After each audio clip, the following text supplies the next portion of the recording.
over the years, and we've been doing this for 3 years and almost every single week. And I think, I don't know how many shows that is, 300, 400, I don't know.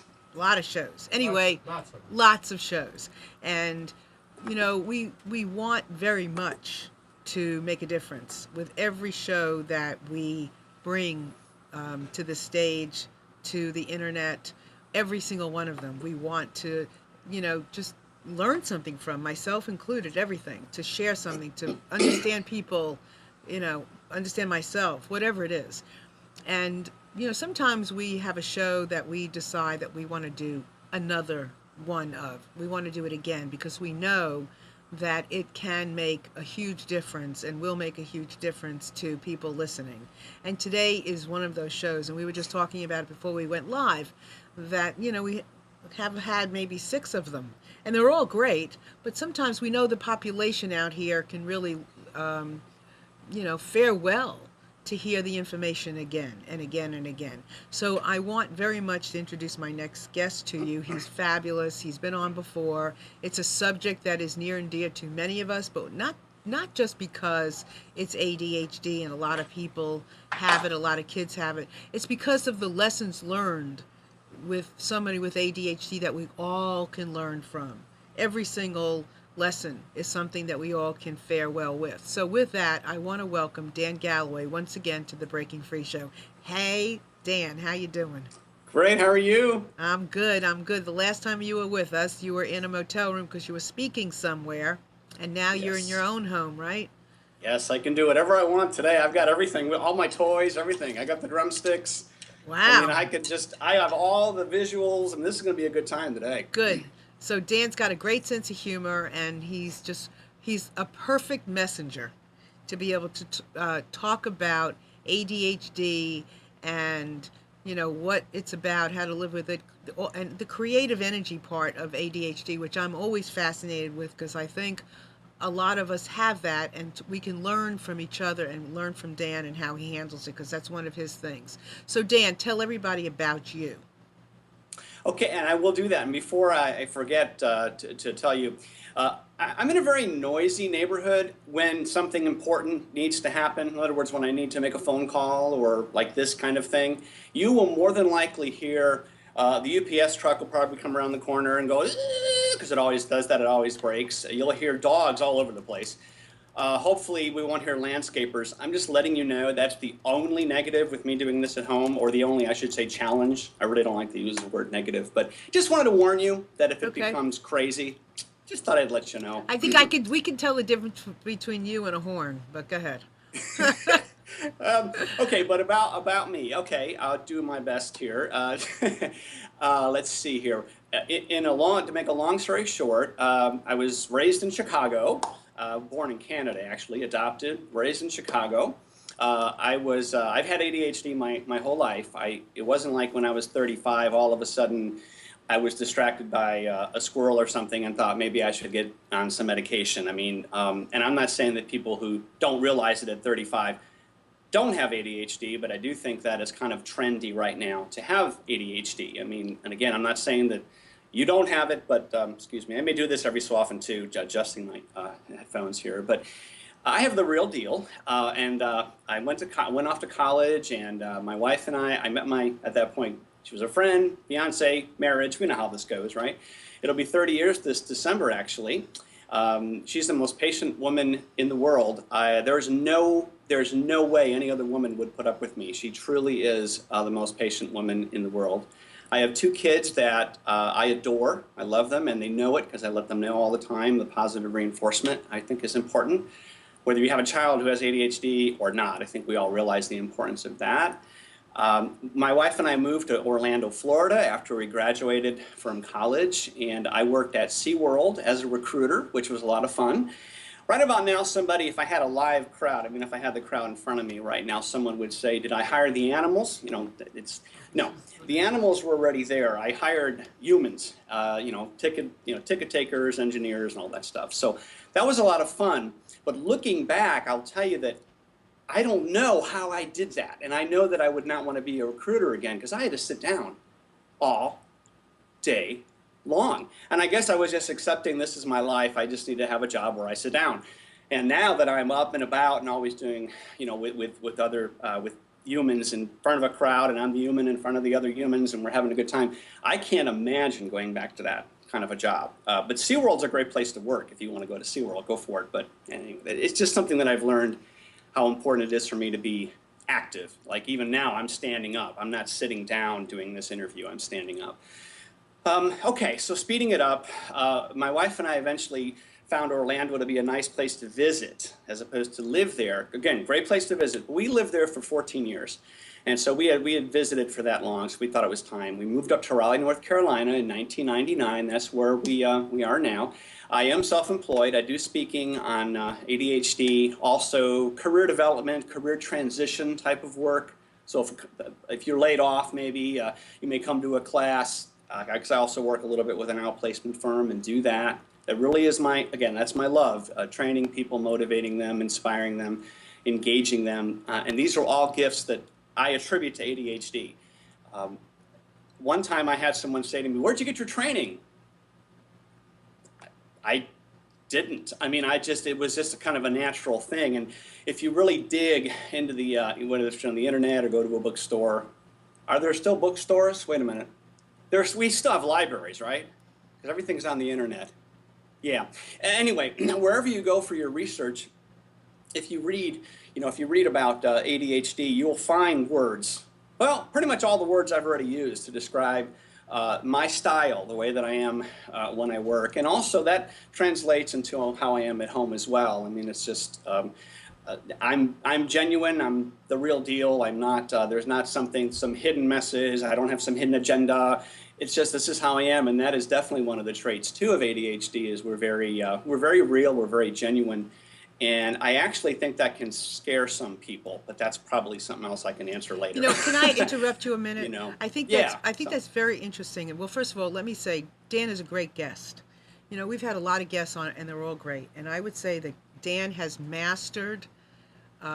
He's a master at working with ADHD and life in general. Because I've had guests on before that I cannot interrupt for a second, and Dan is right on. He's listening. And I mean, it's really should be easier than we give listening credit for. But, with Dan and ADHD, he could be like really absorbed, but he is able to listen and to take a cue. And so I want to really compliment him for that, because that is a huge deal, to be able to listen, to be such a great guest, because to have so many things to say, which he does, to have so many things to help people with, which he has, and also at the same time, and he's not seeing me, right? Right, no, correct. You're all seeing us, but Dan, where he is on Skype, the way this works is he's not seeing me. Now I can see him, but he is not seeing me. So he does not know when I'm interrupting him. What were you going to say? Oh, no, I was going to say, here I am interrupting you. No, because I am. I've learned this, that you need to look, even if you were on the screen right now in front of me, I still wouldn't be looking at you, because I'm looking at the camera, so I have the eye contact, because I've done that before I've seen it with people that are looking for work and they're doing some kind of mock interview with some kind of computerized thing. And when I look at their video to give them feedback, their eyes are down the whole time because they've been looking at the screen. So I learned that to look at the camera. So even if you were on the screen right now, I wouldn't be looking at you. So that's just something that. So how do you know? How are you? I guess the question is, in being or ADHD. How do you? First of all, there's so many things I want to talk about with you, but how do you tune in so well? What is the thing that you do so well? Because that's huge. Well, frankly, and again, as you know, well, maybe the audience doesn't know this, that we don't rehearse any of this ahead of time. I mean, it's not like Marilyn doesn't say, okay, here's what we're going to do. I'm going to ask you this, this, and this. So, you're one of these moments you're going to eventually catch me off guard, but not yet. Of course, I should never have done that, because now I've jinxed the entire thing. No. That's negative thinking. But I will tell you, one time I told a friend that, oh yeah, the car's doing great, because they had asked me how the car was doing. That was the biggest mistake. No, not the biggest mistake of my life, but close to it, because the next day we had a huge car repair. So, sometimes I jinx things. So hopefully, that won't change my luck right now with this me being able to respond to your questions and making sense when I answer them. You were talking about being in touch and all that. I think first off, that is one of the traits of ADHD is we're rather intuitive. We're very big picture. We can kind of see where things might be headed, as opposed to detailed oriented.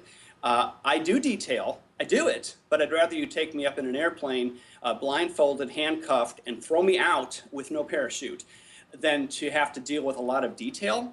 But because of life, I do it, but it's not something I gravitate towards. So I'm more big picture in essence. And so I'm also aware that, okay, you've talked too long. So I felt that eventually you were going to go, Dan, hold on, because number one, that is one thing we've talked about is, you certainly feel free to interrupt me. And so just for me, I've been so in touch with it because I'm trying so hard to nail it in terms of being aware of the gifts I have, but also the things I don't do as well, trying to work on those. As I say with detail, or I said with detail, it's not something I love, but I know it's important. So my gift is not that. So that's where I have to put a little bit more energy, but it's worth it. You see, it's worth it because that way I don't put something on my website that has 14 errors, like in one paragraph. Mm-hmm. You see, the creative part of writing my bio is great. I love it because creativity is huge for people with ADHD. We love that. But then there's the editing. Then there's the part where I have to go back in and edit. That can be agony, but in the end, it's worth it. And that's what I'm constantly telling myself is to, think about the big picture here. It's worth it in the long run. So we're very intuitive. And again, you're right. I can't see you, but I guess I was not surprised when you said, Dan, I have to stop you there because I started to realize, I knew that I was getting into too much with my answer. So here's another thing. So you're seeing this big picture, which is huge, right? And at the same time, you can slow down enough to listen to your feeling of knowing that I've been talking a long time, or I've been filling up the space, or whatever it is. Marilyn's going to say something. How do you what do you tell somebody who has ADHD or regular people? I hate saying that. No, people without ADHD. Right. What do you tell? How do you tell people how to do that? Because that's a gift. Well, first off, this is obviously much more challenging than if you were in front of me. Because if you're in front of me, I would look at the body language, because body language is 55% of the message. That's not my opinion. That is something that UCLA did years ago, and it really does make sense as far as the communication, the body language, tone of voice, and words. And body language is more than half of the message. The words are only 7%. So you could be saying the perfect sentence, but if your body language and your tone of voice doesn't really mesh with what you're saying, one extremely fast example is if you call into a call center and so you can't see them, and they say, "Customer service, this is Julie, can I help you?" As opposed to, "Customer service, this is Julie, may I help you?" See, it's the same words. Same words. I meant to put the same words in both sentences, but anyway. But the tone told you the first one was like, I want nothing to do with this, right? So tone of voice is important. But back to answering the question as far as what you're asking right now is body language. If I were to see you and I started, if you started to kind of do this, and kind of cross your arms, that would tell me you're getting defensive. You're literally closing up. So that's important, is to observe that. If the person starts looking around constantly, that might tell you, okay, I've gone on a little bit too long. There's a lot of things that go into body language, and what I'd recommend to everyone, whether you have ADHD or not, body language really is important. So certainly, if you don't already know some of this, I'm sure if you went to Google and just typed anything to do with body language, you'd get yourself a whole lot of help. And body language is important to be able to read that. And again, I'm not saying that to the listeners that isn't something you've already picked up on, but if you haven't, maybe this is something that might help you is to do that, to look into body language, understand it a little bit better. Oh, one more thing, because right now there might be somebody saying, yeah, but I'm not defensive, I'm just cold. But it could be perceived as defensive. So in other words, if you were an applicant for a job doing this, it wouldn't be good. So even though maybe, Marilyn, you're not crossing your arms yet, but then you start to do it. It may just be that you're cold, but being that I understand body language, I'm realizing, okay, I better, I've hit a nerve, something's happened. So reading body language is really important. So this is important because, I mean, Dan is a speaker, and one of the things speakers want to be able to do, regardless, is to be able to read their audience. When you're speaking, you're not just speaking into space. I mean, you're speaking to people if you're in a room, or like here. I may not see you, but I know you're there, and I'm speaking to you. So I want to be aware, and if I was in a room, I would be watching the room, listening to the room, watching people. If somebody fell asleep, then I may want to change my tone of my voice. I may walk around differently. I may walk to this person. I want to be aware of these things. And Dan is a speaker. So these are the kinds of things that he is going to check in with, but these are the kinds of things we want to check in with life, period. I mean, I don't care if you're speaking in front of one person or in front of an army of people. Checking somebody's body language is key. And when you can do what Dan is suggesting with ADHD or without, this is just a life tool that is really important for connecting, period. Right?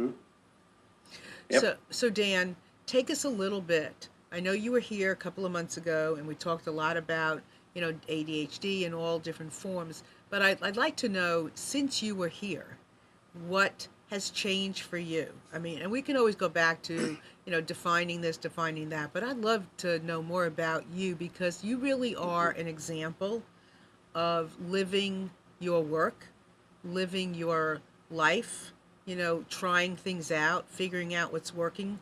And I agree, I know that for myself. I could not be here talking about freedom and breaking free and living, without the controls of different things and feeling anchored if I wasn't breaking free myself. So we have to do that. So tell our listeners, watchers, and me what you've been up to. But before you do that, if you would love to call in, and you would love the opportunity to call in and ask Dan a question, make a comment, we'd love to have you do that. You are more than welcome to call in at 919-518-9773. That's obviously a phone. And if you are somewhere else and you can't access a phone, but you're by your computer, we'd love to have you Skype in with us on our voice. You can do that to computers, that's plural, then the number 2, the letter K, and then voice. And you also can come in on the chat, and there's some conversation going on in there as well. So if you put your name in the little space under the window to the right of the video, you can take part in the chat as well and ask questions if you like there too. So we'd love to have you be part of this show, regardless whether it's a question, a comment, a piece of your life. We'd love to have it, share with us. So that would be great. So go ahead, Dan. So tell me what you've been doing, and what changes have you been making, or what you've been up to. Okay. I didn't, when I was doing my bio, I didn't, because you interrupted me. No, just kidding. No, kidding. You're not. It's all right. No, well, no, I'm not. But no, well, the truth is you did, but it was good. It was good that you did, because I'm sure the viewers are going, okay, we need to break this up just a little bit. So I'm glad you did. But one more thing I'll say about that is that, again, being a speaker for as long as I have, and I've had lots of compliments over the years, which I'm telling you, I want to give ADHD the credit. And I mentioned that earlier about descriptors for ADHD and what people have always told me that I am as a speaker. It's literally a mirror image. I mean, it's amazing. It's amazing. So, but when I switched to trying to get out there, I wanted to get out there and speak about ADHD. That was in April of 2013. So this is actually a relatively new take for me, a new route, but not really, because I've been a speaker for a long time doing the, I almost bumped into a lamp over here. See here, let me show you the lamp if you're wondering. Yeah. Anyway, I have lots of visuals, so if you want to call in and ask for a visual, I probably have one, because I'm at home compared to last time when I was in the hotel. All right. Anyhow, so April 2013, I started to really focus on this because I've been a speaker and I've had ADHD for more than 18,000 days. In fact, what's really interesting is I did the math. I went online to one of those channels where you can, or on one of the sites, where you can put in your birth date, and it'll tell you, if you put in 18,000 days, for example, it'll tell you what that date was. That date, when I hit 18,000 days, was 2 days before I did my first talk on ADHD. Which again, to me, wasn't really a big deal because I have been living it my whole life, and all I was doing was then taking my story and sharing it. As far as being a speaker is something I love to do. And the number one fear is public speaking. Now I want you to think very carefully for just a second. The number one fear is not being thrown out of an airplane. It's not doing the taxes. It's public speaking, which is, I find that incredibly interesting. But anyhow, so here I am, and I'm working on this, trying to get through to people that, you bring me in. No, I'm not a doctor. That was one thing I've learned in the last year and a half, that people are like, now, are you a doctor? Everybody wants a doctor. And by the way, I respect doctors completely. So this is not at all a knock against doctors. I'm simply saying that if you want a doctor, I'm not the person to bring in. So that was one of the first things I realized, credibility-wise, is I don't have the MD after my name, and so people are like, well, we need to bring a doctor in. I'm not doing medical clinics, right? So I'm doing motivational speaking and motivating and inspiring and educating people about ADHD and that there is hope. Okay. So over time, over the last year and a half, and I do remember your question was more about in the last few months, but I wanted to preface all that with my 17-minute thing that I just went through with you. I've realized, gosh, in my videos that I'm putting on YouTube, because I have some videos, they're kind of like reality videos. You know how in a reality video where the person's way over here, they got the big background, you know how that is, like this? That's how a lot of mine are. And I have fun with them. But again, continuing to think, what's going on with, I wonder how other people are experiencing these. I was starting to realize, gosh, I hope I'm not offending anybody, because here I am talking about hope and inspiration. I'm inspired, and all the things that people like Walt Disney and Henry Ford and Thomas Edison have accomplished, and they all had the characteristics of ADHD. Robin Williams, who of course we all know passed away, passed about a month ago or so, he had a number of things including ADHD. Jim Carrey has it, Will Smith has it, I could keep going. But the thing is, a lot of people don't know that. And if they were where I was 10 years ago, they probably are watching my videos going, hey, no, he's too happy for me. I mean, really, I could see how someone wouldn't understand that I am the way that I am, but I've also gone through so much with this. This is not something I had a light case of. I've got the whole deal. If we had the entire list of anything that could come from ADHD and then the ramifications thereof, or the wonderful things, I have every single one of them. All right? But I've embraced it, and it took me a long time to do that. So in my videos, I've actually started to say, I've actually started to say to people in my videos there, I've been saying, if you're not where I am, I could understand how this might be hard to believe. Or, I'm not saying that you're where I was 10 years ago, but if you were, or if you are still there, if you're still there, this might be hard for you to take in. However, so my videos are positive. And I think that that is something that I've just kind of thought through on my own in the last few months, is to make sure that people understand I'm not a doctor, but I'm also someone who has embraced it, and I have a positive take on it now, because life is too short. My daughter is a senior in high school, okay? A senior in high school. Our son is already out of the house. This year is already going by fast as far as senior year. I mean, it's almost November already. Well, it's halfway through October, but same thing. Anyway, life is going way too fast for me to dwell 100% of the time in the negative side of ADHD, and there are a lot of challenges to it. And that's where I was 10 years ago. I really was. I was a mess. I was a disaster. I'm blogging about it now, little by little. I'm looking for a book deal, so if anybody can help me on that. But really, I'm trying to get out, and I'm very real when I talk to people. It's not always been like I am now, but I'm trying to embrace it, which I think is a better message. I mean, do you really want to hear someone who just is negative the whole time about it? And that's okay if that's where you are, because it is a process. And I don't like to use the word process, but it really is I really believe it is a process. Mm-hmm. But there's one more thing, and then I'm sure you have another question.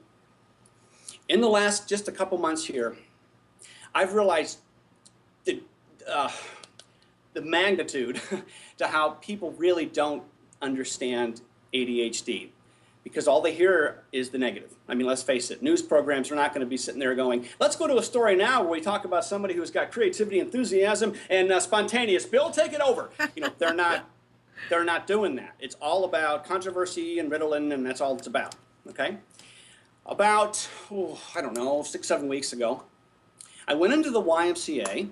I go over there to swim, which is something in my last last interview with you. I mentioned swimming is good. Exercise is important. It's very important, whether you have ADHD or not. And I was talking to one of these people over there, one of the people that works there, and she knows me very well. I mean, she doesn't know me well enough to know that I have ADHD or that my personal stories, but as far as being a guest coming in there, and then she checks me in and we chat a little bit.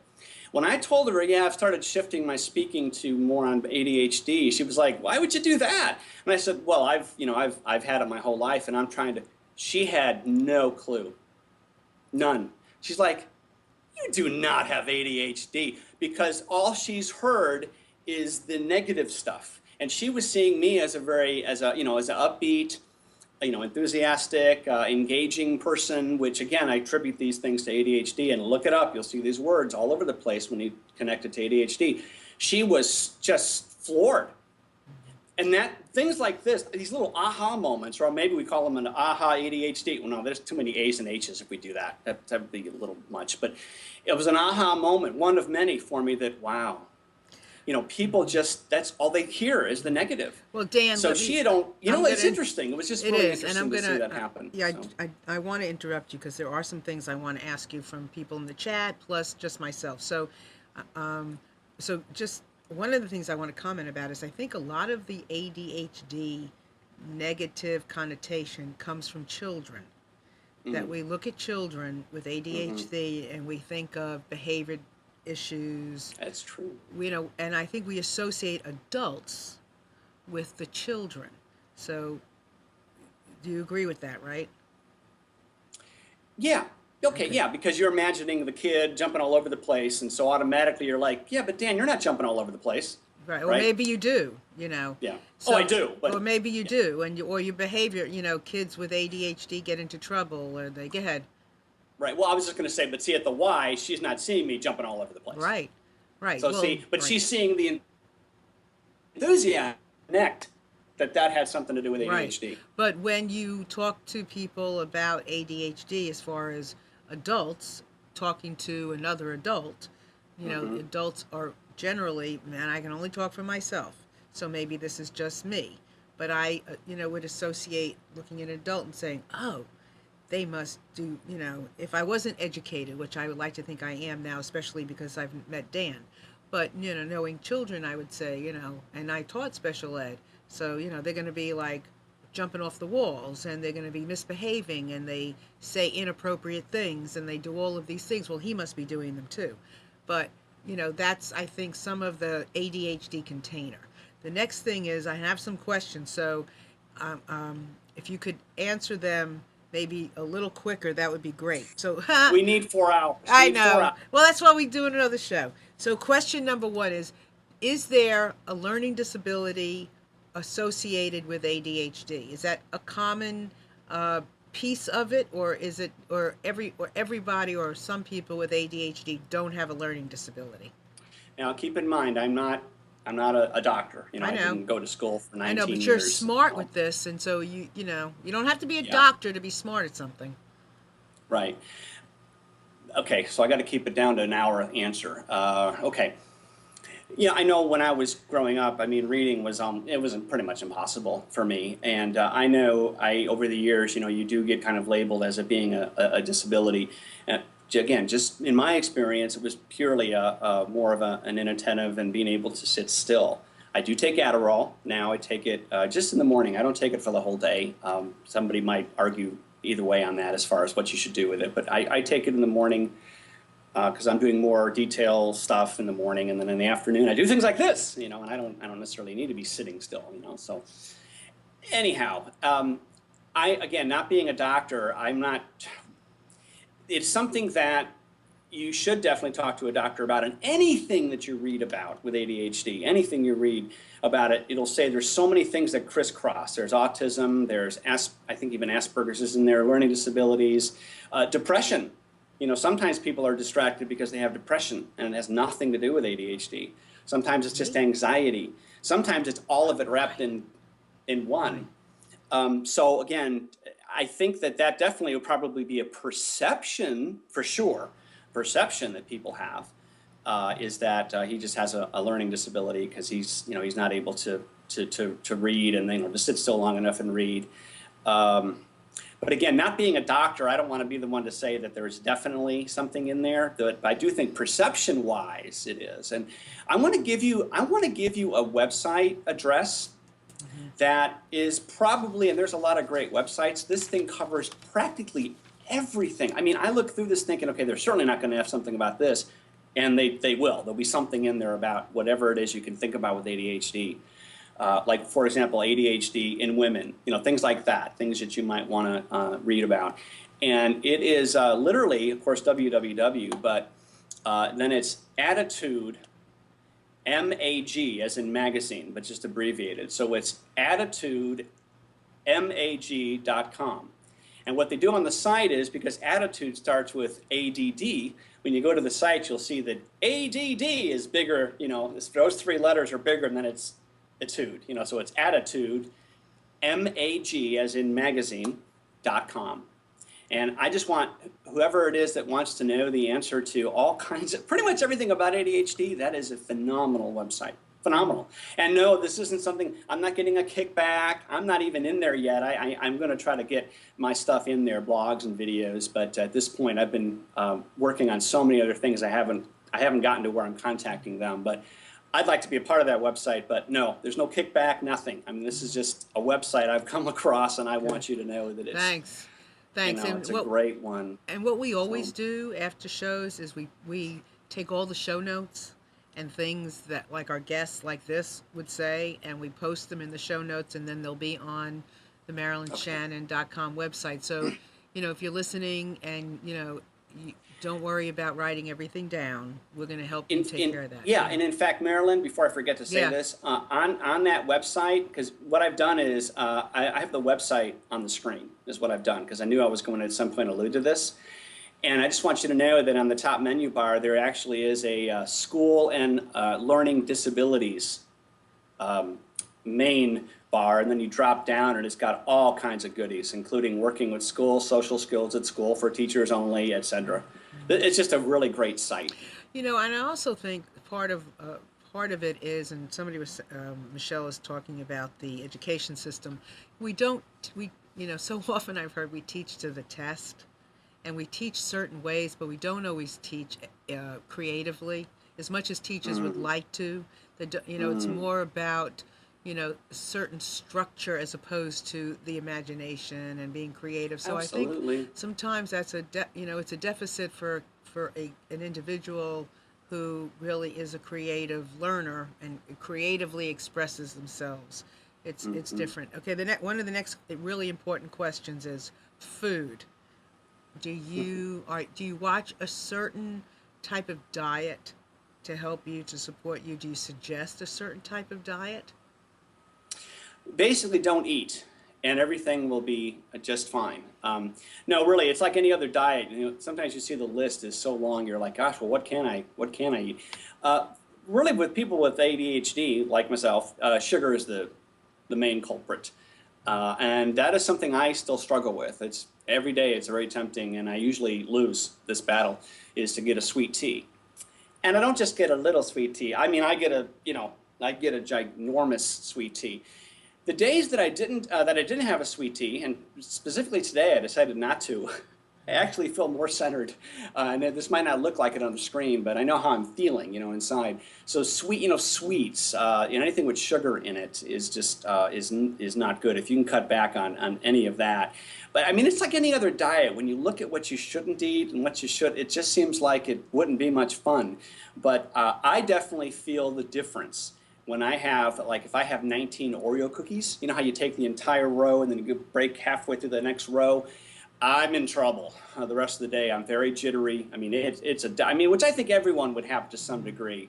But I know for me, there's a very strong correlation with how I'm feeling, depending on how much sugar I have. And I feel like I'm able to concentrate a little bit better too if I don't have all that sugar. So anything that has sugar in it, I mean, I'm going to be realistic. I think it's hard to cut absolutely everything out of your diet because I don't want to be the enemy here. But you definitely should trim the amount of sugar that you eat. But that's probably the big thing would be that.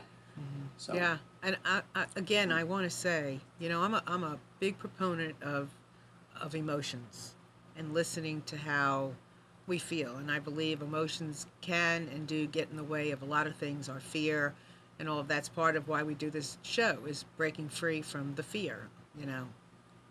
But I love that Dan has I got etched it in stone for me. There's always time to listen to yourself. There's always time to listen to how you feel, always. Because when you think about ADHD, I mean, it's busy. There's tons of stuff going on. There's tons of things to look at. There's tons of things to do. There's tons of things to experience. There's tons of things to eat. There's tons of things to dream about. There's tons and tons and tons. That's a gift, right? You always see like the levels of life beyond. And yet, for Dan, which he's a testament to this, there's always time to check in with yourself. Now, isn't that magnificent? I'd like to think so. I'm not sure if that was directed at me or just the audience. Just in general, for everybody. I mean, look, Yeah. I said something before, and I want to keep going like this. I said before something about ADHD and regular, and I stopped myself when I heard the regular. Yeah. Because I don't like that. I mean, I saw somebody do it on a website, and I immediately connected and said, this is not the right thing. There's not the regular and AD. So anybody, so I want to clarify that and take that out of the equation altogether. It's not this and that. It's no, I guess I would say it's no different than tall and short, chubby and thin. I mean, it's just not right. But I would say that there's always time. I mean, Dan is an energetic soul, extremely energetic, right? There are some people who are extremely this or extremely that, or not so extremely this and not so extremely that, but nonetheless, there is always space to connect with yourself. Always. Go ahead, Dan. I think that's why I've been able to get my arms around this, because I have paid close attention. I could easily have been like, well, that's what I have, and oh well, and just read the negative stuff and be like, well, yeah, I'm a waste, because that's kind of what you hear about. Again, in the news, it's all negative. And you brought up a really interesting thing earlier about how it's all usually about the kids. So when people do find out, when they associate adult ADHD, they're thinking about someone jumping all over the place and being put in the corner, and being suspended. I mean, that really was an interesting observation. So yeah, I think that's why it's harder for adults with it, because people just see you as irresponsible and et cetera. Yeah. They don't realize that sometimes you're just bored, just like kids are when they're in school, but it shows differently. I mean, it's exhibited differently. I mean, if you're in a job right now and you're bored silly, it might be because you're not allowed to be as creative as you'd like. You're also confined to a desk, which to me almost really would, just for me anyhow, okay, would seem like a prison. I mean, it really would. I mentioned it earlier. I went all the way back and I was talking about SeaWorld and how what a great place to work, but the job itself I loved. But now now that I'm really in tune with what I want to do and what I know that I can do but really don't want to, I would not want to be in a position where I'm sitting down anymore. It just wouldn't work. I don't mind a little bit of that, but 9 hours a day. Oh, I would be. Yeah. You would just about have to. I don't know what you would. I cannot imagine. I did it. I don't know if I said it when you were here the last time, but many years ago, I got a job working in a newspaper, and they had their office here in Raleigh, North Carolina. They had their main office in Durham. And their office in that I was assigned to here in Raleigh was like in the basement. Let me tell you something. I did not make it a day, and I do Yeah. not have ADHD. My skin, I felt my chest wanting Yeah. to pop out of my body. Yeah. I could not sit still for a minute. Mm-hmm. Putting me in a basement, and it's Mm-hmm. interesting because my brother was an accountant in Manhattan, and he does not have ADHD, but he's had to move from one office building and had to find another location. And I've thought about this so many times because when he's been looking, it was hard to find an office in New York for the kind of thing that he needed, and he finally found it. He has no windows, Mm-hmm. and it was one of the drawbacks for him. And I know my Mm-hmm. brother is, as much as he's an accountant and sits at a desk all day long looking at numbers, my brother is creative. I know it. I look at him, I can tell. And Mm-hmm. he cannot, I mean, he's had to make amends. He's had to figure out other things to, to look at, he needs to get up from the desk, he needs to go outside. But it was something for him. So honestly, Mm-hmm. it's not just ADHD, it's all of us. That's why this conversation, when I posted it based on the fact that this is an everybody conversation. So now I know when I've talked enough and it's Dan's turn, because I can tell that if I don't shut up, he's going to jump out of his skin. So go ahead, Dan. Um, no, I'm so much is resonating now with me because of my background in career coaching and career transition. That's been a bulk. That's been the bulk of what I've done. As I mentioned earlier, it's just been recently, a year and a half ago, that I've really started to delve in. And now I have a website on ADHD, and I'm tweeting. And by the way, I'm getting at least 10 to 15 new Twitter followers a day. And with my other just general Dan Galloway, I get maybe one, whereas with the ADHD speaker, which is what I go by with my on the ADHD side, I mean, it's just lighting up. I mean, every day I'm getting more Twitter followers, right? Which it's not about, that's not what this is about, is getting Twitter followers. I'm just telling you that it's interesting because I think I've really kind of got to where I'm, doing what I should be. I feel like what I should really be doing, my destiny, whatever you want to call it. But anyway, back to the career transition, career coaching aspect of what I've done. I want to give a suggestion to those who maybe are in the wrong job. They know they are, or maybe if you haven't actually determined it's the wrong job, something's just not right. A lot of people now, including me, they do a variety of things. This is not the only thing I do. I do career coaching in addition to the speaking on ADHD. I come out. I don't market this all that much because I enjoy the other things a little bit more. But I do team building. I do Myers-Briggs. I even work for a catering company on Saturday nights at weddings. I mean, so I have a lot of different things I do. In fact, there's a couple more things that, they're more on the illegal side. No, that's a joke. Yeah. That's a joke. I'm kidding, everybody. Okay, I'm joking. But seriously, if you're in a career transition and you're looking for the perfect job, it may be out there, but it may not. I mean, maybe you have a pie of income with different pieces, and especially if you have ADHD, the variety piece is huge for you.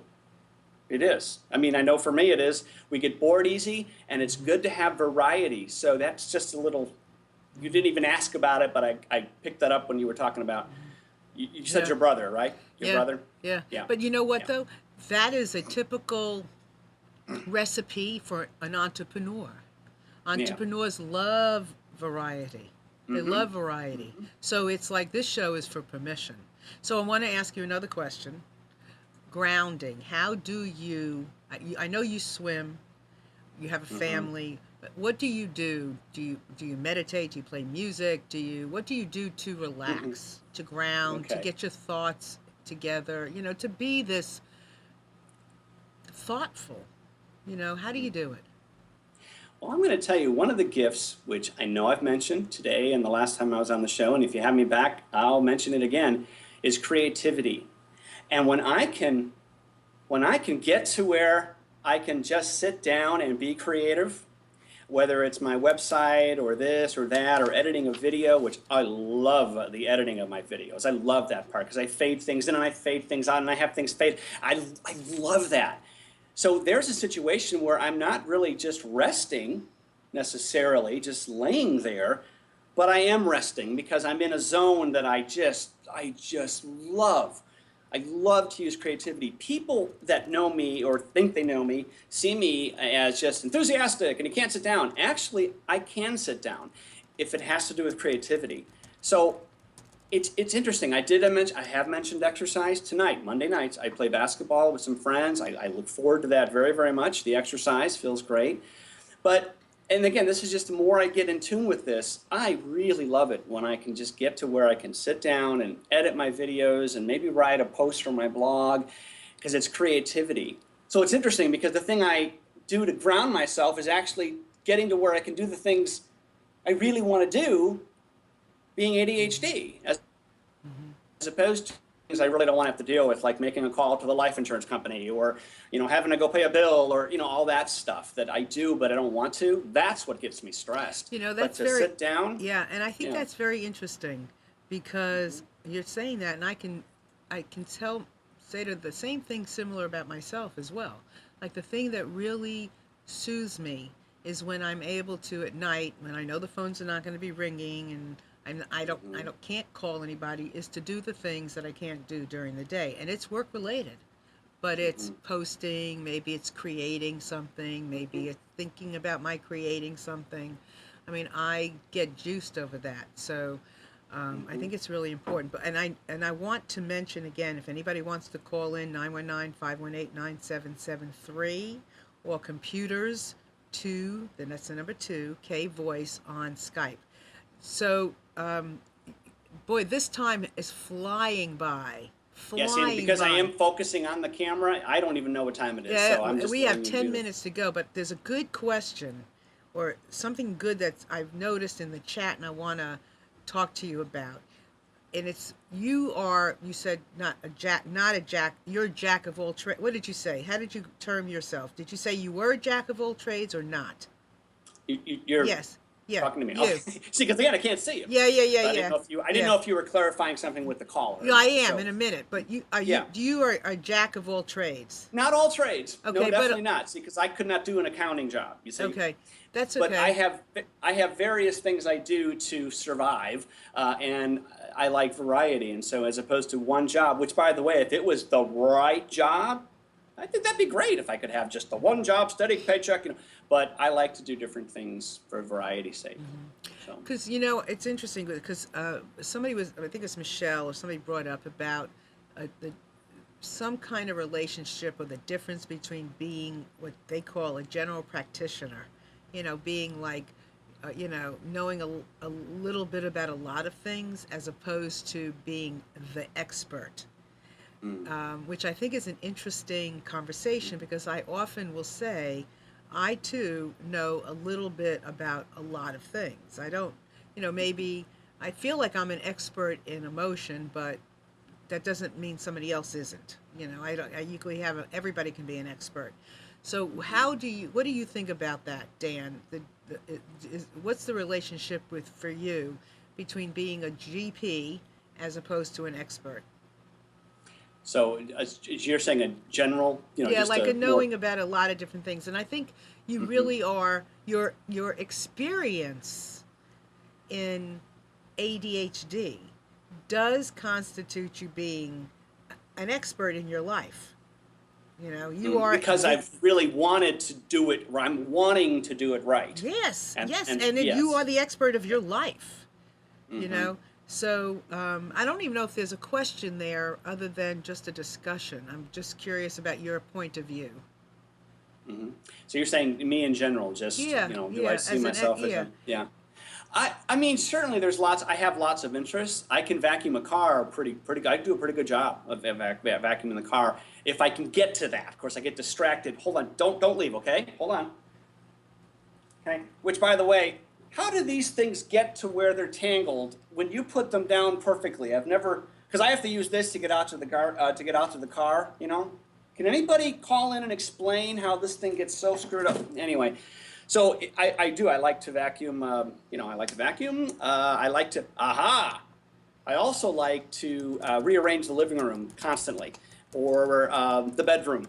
And again, I really believe that comes down to creativity. I do pictures up and do all kinds of things constantly, putting new ones in frames and old ones I'll put away for a while, and a knick-knack here and a knick-knack there. So you know what? Back to your question about grounded, that's something else I do. I really like is to, many people have told me I should actually have been or maybe should be an interior designer. Anyhow. Yeah. So I do have lots of interests, but I'm really, if you said, what are your real strengths? It would be living the life of ADHD and being someone who could talk about adversity.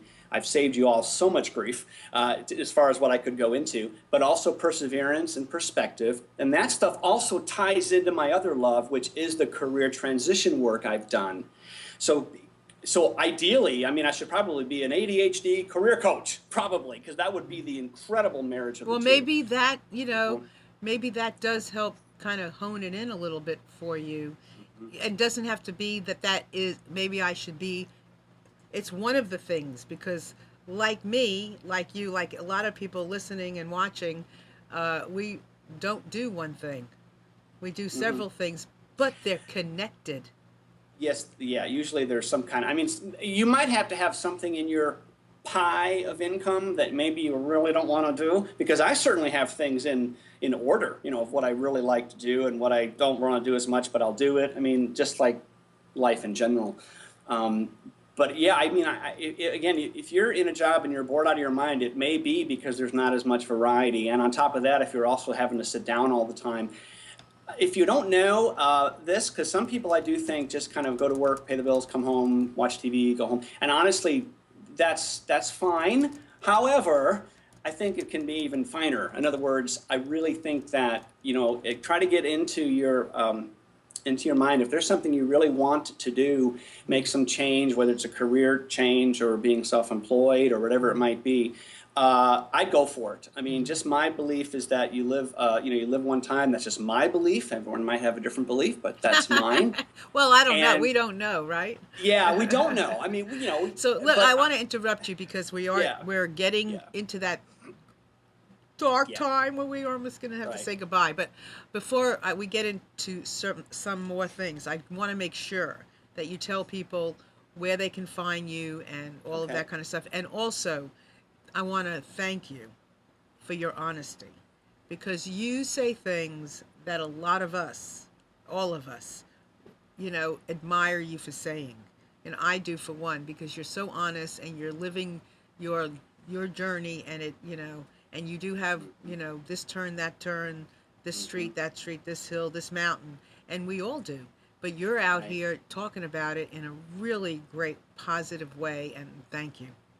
And you know what? And I know I only have 18 more minutes, but no, I probably only have a minute or so. But one other thing I've noticed in the last couple of months is on LinkedIn, if I post something just general, go for it, you live once, I'll get all these people will be liking and commenting. But if I mention anything about ADHD,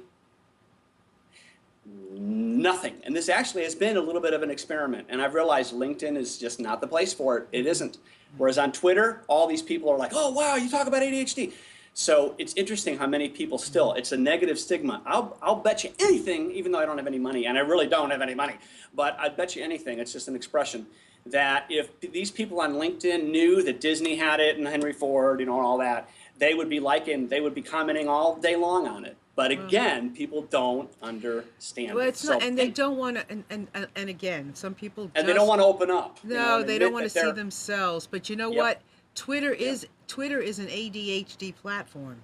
It's just the way it moves. It moves so fast. So it's stimulating in that regard. And I would just say, you go where you should go. But I would suggest you go to Google Plus, big time. Yeah, I'm working. I am. I'm working towards that.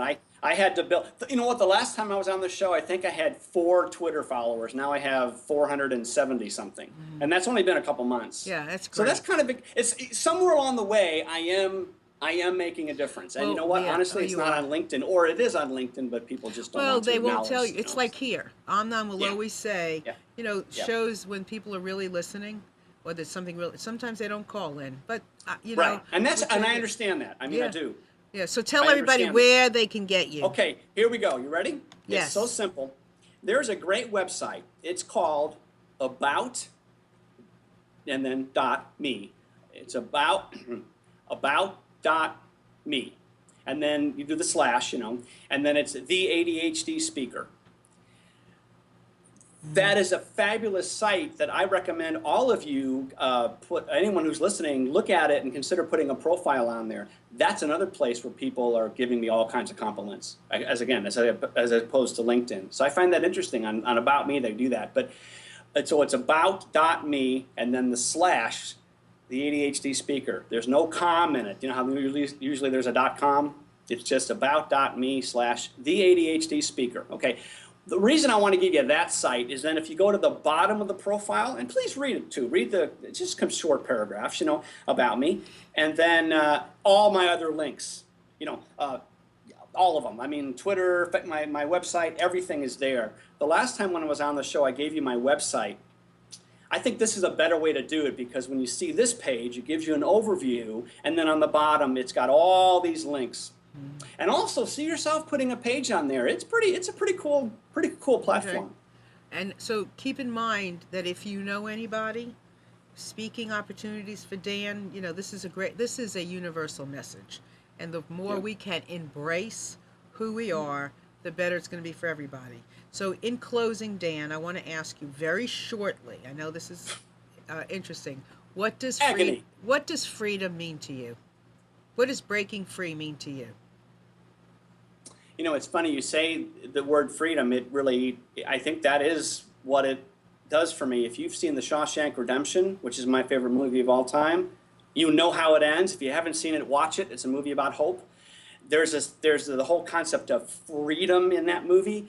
And if you've seen it, Andy Dufresne is the main character. I have seen myself as Andy Dufresne. And towards the end what he does to get where he goes eventually.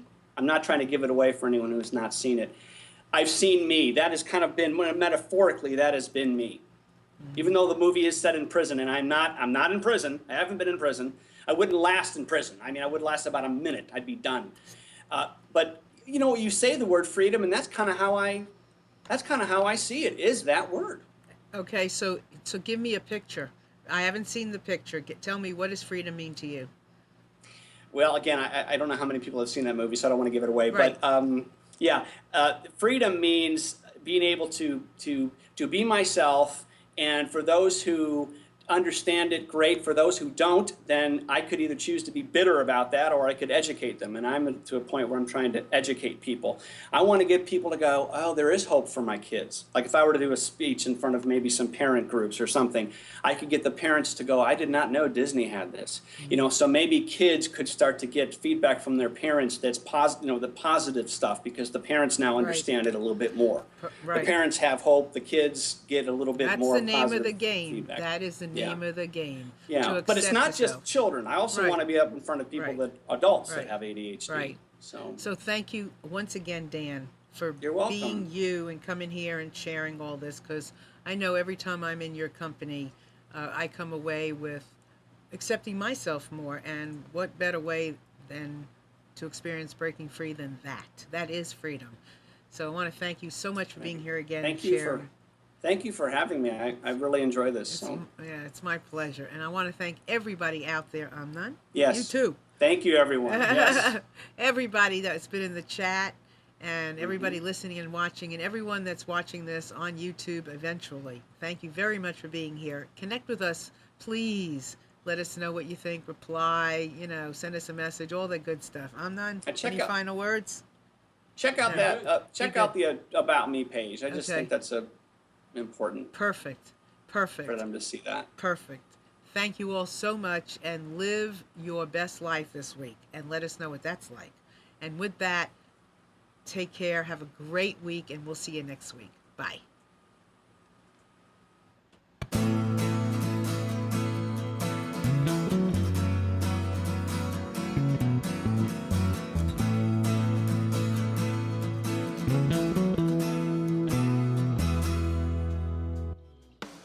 You are tuned to the Nissan Communications Network.